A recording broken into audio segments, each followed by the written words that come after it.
wote, Baba Askofu, familia ya mzee Mtei na Watanzania wenzetu wote mliofika hapa. Tumsifu Yesu Kristo.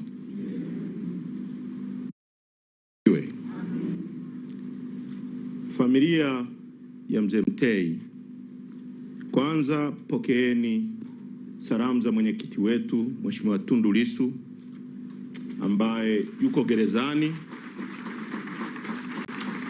kwa sababu wote tunazozijua kwamba ni za uongo. Ameandika ujumbe mrefu, tutauposti na tutakabidhi kwa familia. Kwa tunaleta salamu za pole kutoka kwa Mheshimiwa Tundu Lissu na chama chetu. Sisi tumefiwa na muasisi wa chama chetu mzee Mtei ambaye amejenga taasisi hii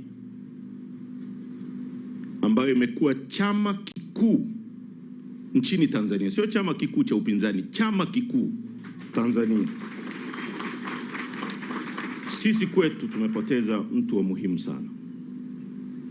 Kila mtu aliyekuja kuzungumza hapa, na namshukuru kakaangu Zito Kabwe, amezungumza vizuri sana kuhusu msimamo, na baba askofu wa mzee Mtei. Kwa wale mnaotuona sisi Chadema na misimamo yetu, ni kwa sababu ya DNA, vinasaba vya muasisi wa chama chetu. DNA yetu sio kufitin kwamba jambo lifanyike rahovyo sisi tutafute njia ya kufitin. Sisi hatuko hapo. Mzee Mtei aliacha uwaziri, mimi nimekuwa mbunge, najua waziri wa fedha, kwa sababu ametofautiana na rais.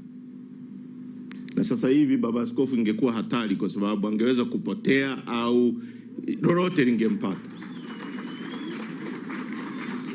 Aliacha uwaziri. Nani anaweza kuacha uwaziri leo? Sana sana utakachofanya, rais anataka utaalamu wangu uniambii twende hivi, lakini ngoja niende hivi, ni fitin pale anapotaka ili twende mbele. Kwa huyu ni mtu ambaye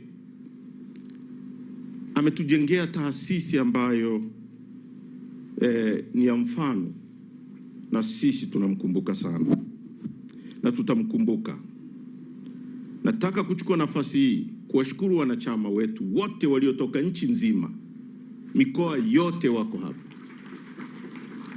Mwenyekiti Mbowe, nataka nikuhakikishie kwamba wanachama wetu wamekuja kwa mamia, kwa maelfu. Viongozi nchi nzima, pamoja na mateso wanayopitia, kwa sababu nimeona hapa watu wanasema tutofautiane kwa sera. Sasa hivi ukitofautiana kwa hoja ndio unapotea. Watu wanapotea na hawaonekani, sio mzaha. Kwa sababu baba, tumefuata kile ulichotufundisha kufuata. Hatukosei chochote. Tunapotezwa kwa sababu tumekuwa wafuasi wa misimamo yako. Lakini tunamuomba Mwenyezi Mungu akupokee.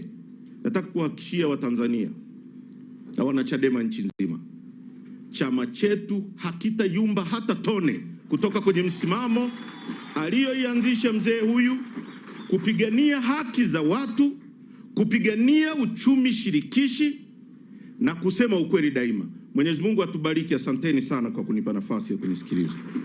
Mzee wetu uende kwa amani ya Bwana. Asanteni wa Tanzania.